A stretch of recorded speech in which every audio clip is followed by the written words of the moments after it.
자, 삼성전자 주주분들 반갑습니다. 김프로입니다. 자, 오늘 6월 23일 화요일이고요. 오늘 삼성전자 차트를 보시면 12% 넘게 빠지면서 마감을 했습니다. 거래량도 평소보다 훨씬 많이 터졌죠. 주주분들 입장에서는 오늘 많이 당황하셨을 겁니다. 하지만 오늘 이 급락은 단순히 삼성전자의 악재가 있던 게 아닙니다. 그렇다면 왜 이렇게 빠진 건지, 그리고 지금 이 자리를 어떻게 봐야 하는지 차근차근 짚어드릴 테니까 영상 끝까지 집중해서 봐주세요. 먼저 오늘은 삼성전자만 하락한 게 아니라 시장 전체가 눌린 날인데요.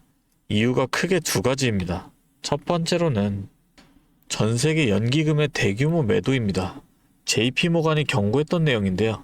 미국 연기금, 일본의 GPIF, 노르웨이의 국부 펀드 같은 이 전 세계 거대 자산 운용사들이 6월 말까지 포트폴리오를 조정하면서 글로벌 주식 시장에서 약 230조 원 규모의 물량을 내놓을 전망이거든요.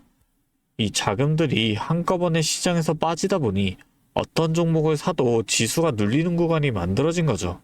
여기에 우리나라 국민연금 문제까지 겹쳤는데요. 국민연금의 국내 주식 보유 비중이 현재 30%를 넘어선 상태인데요. 7월부터는 최대 60조 원 규모를 순차적으로 팔아야 하는 상황입니다. 이미 그 전조가 나타나고 있어서 최근 연기금 매도가 시장을 흔드는 장면이 계속 나오고 있는 거예요.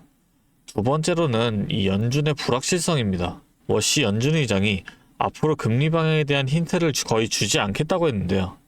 과거 그리스펀 시대처럼 의도적으로 모호한 화법을 써서 시장이 연준의 다음 행보를 예측하기 어렵게 만드는 겁니다. 이렇게 되면 외국인 같은 큰 자금은 일단 위험 자산부터 줄이려고 합니다. 이 두 가지가 오늘 시장 전체를 12% 넘게 끌어내린 배경이에요. 그런데 여기서 짚어드려야 할 게 있습니다.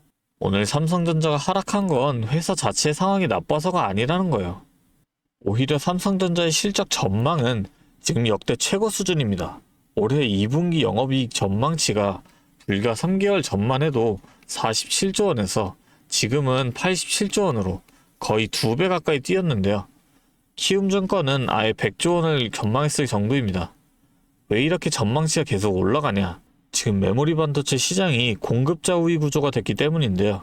엔비디아, 구글, 아마존, 마이크로소프트 같은 이 빅테크들이 메모리 확보에 혈안이 됐습니다. 가격이 올라도 어쩔 수 없이 사야 하는 상황이고 선수금까지 얹어주면서 이 물량을 먼저 확보하려고 하거든요. 부르는 게 값이 된 거죠. 여기에 삼성전자가 이미 이 빅테크들과 이 장기적으로 공급 계약을 맺고 있다는 점도 확실히 중요합니다. 시장 가격이 어떻게 움직이든 일정 수준 이상의 이익이 보장되는 구조가 만들어지는 거거든요. 실제로 1분기도 증권가 전망치를 훨씬 뛰어넘는 실적이 나왔고 2분기에는 그보다 더 클 가능성이 높다는 분석이 나오고 있습니다. 지금 주가가 빠지는 건 회사 펀더멘탈 문제가 아니라 시장 수급 문제라는 거예요. 오늘 수급도 한번 보게 되면 외국인이 203만 주를 넘게 팔았고 기관도 445만 주를 넘게 던졌습니다. 외국인과 기관이 동시에 대량으로 팔았는데요.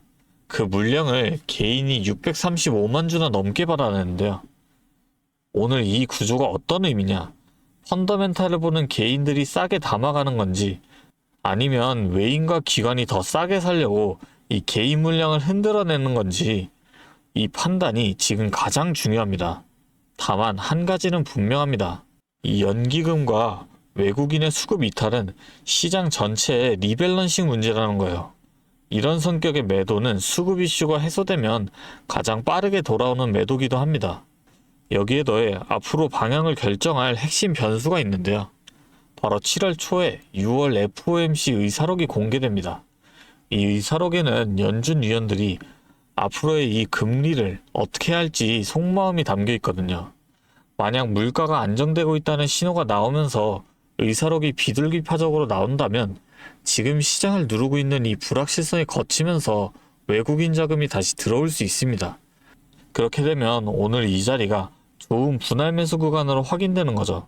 반대로 물가가 안 잡혔다는 신호가 나온다면 연준이 금리를 더 압박할 수도 있고 지금보다 더 눌릴 가능성도 있다는 거예요. 여기에 국민연금 60조 매도가 7월부터 본격화된다는 점도 변수고요. 그렇다면 지금 어떻게 해야 하냐? 두 시나리오 모두 가능한 상황이기 때문에 한 번에 다 사는 게 아니라 조금씩 나눠서 담아가는 방식이 맞습니다. 실적 펀더멘탈은 역대급인데 수급이 눌린 이 구간, 이런 때가 오히려 기회가 되는 경우가 많기 때문인데요. 다만 그 타이밍을 정확하게 잡는 게 핵심이라는 거예요. 결국 내일 이 오전장에서 외국인이 어떻게 움직이는지가 지금 조정 마무리 국면인지 아니면 더 하락할지를 가르는 첫 번째 신호가 됩니다. 그렇다면 지금은 어떻게 움직이셔야 할까요? 오늘처럼 빠진 날은 겁나서 던지거나 반대로 무작정 따라가는 것 둘 다 위험합니다. 실적은 역대급으로 좋아지고 있는데 이 수급 때문에 눌린 거라고 알면서도 막상 내 계좌를 보면 판단이 흔들릴 수도 있습니다. 하지만 제가 늘 말씀드리는 부분인데요. 주가는 이 오전장 초반에 가장 크게 움직입니다. 오늘 저녁에 어떤 뉴스가 나오는지, 그리고 내일 오전장 초반에 외국인 매도가 멈추는지, 계속 이어지는지에 대한 그 첫 신호가 내일 아침에 나온다는 거예요. 하지만 직장 다니시면서 일하시는 중에 이 차트랑 수급을 실시간으로 보시고 이슈 찾아보시기가 쉽지 않으시잖아요. 회의 들어가고 업무 보시다 보면 그 타이밍이 지나가는 경우가 대부분이죠. 그리고 나중에 이 타이밍 놓치고 나서 지금이라도 들어가야 할까요? 지금 팔아야 하나요? 하고 찾아오시는 분들이 많으시거든요. 그래서 방법을 바꾸기로 했습니다. 제가 상단에 번호를 하나 잠깐 띄울게요. 위에 번호 보이시죠? 010-3436-7531. 여기로 삼성이라고 적어서 문자 주시면 외국인 매도가 멈추는 그 자리, 분할 매수 대응 시점을 공유해드리겠습니다. 아무나 다 도와드리겠다는 건 아닙니다. 적어도 오늘 이 타이밍을 놓치고 싶지 않다는 그 의지가 있으신 분들에게만 공유를 해드리겠다는 거예요. 그리고 지금 보유 중이신데 이 자리에서 정리하고 싶으신 분들도 계실 텐데요. 그런 분들은 삼성 뒤에 매도라고 적어서 보내주시면 매도 대응 시점도 따로 공유를 해드리겠습니다. 그런데 이런 생각 해보신 적 있으실 겁니다. 나는 분명히 열심히 공부를 하는데 왜 항상 이 타이밍을 놓치는 걸까? 지금 이 영상 보시는 대부분이 직장을 다니시면서 주식하시는 분들이거든요. 아침에 출근하면서 뉴스 보고 회의 중에 몰래 차트 확인하고 점심시간에 계좌 들여다보시고 화장실 가서도 스마트폰 놓지 못하고, 그런데 정작 장이 크게 움직이는 그 순간에는 항상 다른 걸 하고 계시다가 나중에 확인하시면 이미 다 지나간 다음이고, 그제서야 연락 오셔서 지금이라도 살까요? 지금 팔아야 하나요? 이렇게 되는 거거든요. 혼자서는 이 타이밍 잡기가 쉽지 않죠. 정보가 없어서가 아닙니다. 뉴스도 보고 공부도 하는데 막상 내 돈이 걸리면 이 판단이 흔들린다는 거예요. 그 순간 옆에서 방향을 잡아줄 누군가가 필요하다는 겁니다. 저희 채널은 저 혼자 운영하는 게 아니라 매일 전문가들과 함께 이 미증시부터 글로벌 이슈까지 실시간으로 체크를 하면서 대응 방향을 함께 만들어가고 있습니다. 지금처럼 변동성이 큰 장에서는 이렇게 해야 제대로 대응할 수 있다는 거예요. 혼자서는 한계가 있습니다. 여러분, 혼자 하지 마세요. 오늘 밤 어떤 소식이 나오든 내일장이 어떻게 열리든 그 타이밍마다 도와드리겠습니다. 앞으로는 뒤늦게 찾아오셔서 후회하시는 일 없었으면 좋겠습니다. 마지막으로 지금까지 영상 시청하신 분들을 위해서 특별한 이 선물 하나 준비했는데요. 지금 계속해서 늘어났던 이 AI 데이터 센터로 인해 전 세계가 전력난에 처했는데요. 이 전력난을 해결하기 위해서 우리나라에서도 지금 핵심적으로 밀고 있는 사업이 하나 있습니다. 이 내용 관련된 선물 하나 준비해 왔으니까 꼭 놓치지 마시고 함께 챙겨가셨으면 좋겠고요. 이 내용 시작하기 전에 구독하고 좋아요 한 번씩 눌러주시면 좋을 것 같습니다. 자, 오늘 제가 준비한 선물은 요즘 굉장히 핫한 이 AI와 관련된 종목인데요. 자, 그런데 이 AI가 사용되는 곳이 굉장히 또 많고 용량도 크다 보니까 전기가 부족해져서 이 전력난이 상당히 심각하다는 겁니다. 이게 어느 정도냐면 이 데이터 센터가 쓰는 전기량이 우리나라 전체 사용량의 2배가 넘는다는 거죠. 그래서 이 데이터 센터 기업들이 가장 먼저 해결해야 하는 숙제가 바로 이 전력난을 해결하는 겁니다. 자, 그런데 이 전력난을 해결하려고 발전소를 더 지으려면 이 10년이 넘는 시간이 걸리는데 당장 내일 전기가 모자란데 10년은 너무 길죠. 그래서 오늘 가져온 게 가상발전소인데요. 이 가상발전소는 정부와 기업도 큰 관심을 보이는 핵심 사업이라는 겁니다. 그러면 이 가상발전소는 뭘까요?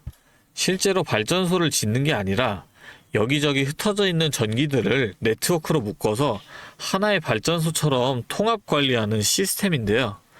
예를 들어서 전기차 배터리에 남은 전기를 전력망에 다시 팔아서 수익을 낼 수도 있는 겁니다. 이런 식으로 전국의 남은 전기들을 AI가 모아서 마치 하나의 거대한 발전소처럼 운영하는 거죠. 사실 지금까지는 전기를 절약해야 한다, 이렇게만 생각했잖아요. 그런데 이 조건 자체를 바꿔버린다는 겁니다. 이 발전소를 무작정 지을 수 없다면 있는 전기를 얼마나 효율적으로 쪼개서 쓸 수 있느냐가 핵심이 된 거예요. 이게 바로 이 가상발전소가 앞으로의 시장을 지배할 수밖에 없는 이유가 되는 겁니다. 이미 테슬라에서는 일본에서 가상발전소 사업을 전국으로 확대했고요. 우리나라 정부도 제주도에서 이미 시범 사업을 운영하는 중이죠. 결국에는 이 가상발전소, 즉 VPP 사업이 미래의 핵심 사업으로 자리 잡을 수밖에 없는데요. 제가 이 중에서도 무려 5년 전부터 이 가상발전소를 준비해온 특정 종목 한 가지를 가지고 왔습니다. 이 기업은 다른 경쟁사들이 이제 막 가상발전소 사업에 뛰어들 때 이미 5년 전부터 대기업들과 인프라 구축을 마쳤고, 범용성 또한 한 가지에 묶여 있는 게 아니라 아파트, 상가, 공장, 그리고 전기차 충전소까지 서로 다른 에너지를 컨트롤하는 독보적인 통합제어 기술을 이미 갖추고 있다는 겁니다. 다시 말해서 에너지 효율을 뽑아내는 기술력이 시장 평균보다 이미 30% 이상 앞서고 있다는 평가를 받고 있어요. 그렇다면 올해 2026년 분산에너지 특화 사업이 본격화되면 어떻게 될까요? 이 기업의 소프트웨어가 전국에 깔리게 되는 압도적인 점유율을 예상해 볼 수 있겠죠. 그렇다면 우리는 남들보다 한 발 앞서서 이 수익의 길목을 지키고 있어야 큰 수익을 가져간다는 겁니다. 자, 제가 지금 정말 공들여서 분석한 이 종목 정말 궁금하시죠? 지금 화면에 보이시는 이 번호 010-3436-7531로 선물이라고 두 글자 적어서 문자 보내주시면 제가 확인하는 대로 분석한 리포트와 함께 종목명까지 바로 공유해드리도록 하겠습니다. 제가 드리는 이 선물로 우리 구독자분들이 조금 더 여유있고 성공적인 투자 이어나가셨으면 좋겠고요. 지금까지 긴 영상 시청해주셔서 감사합니다. 김프로였습니다.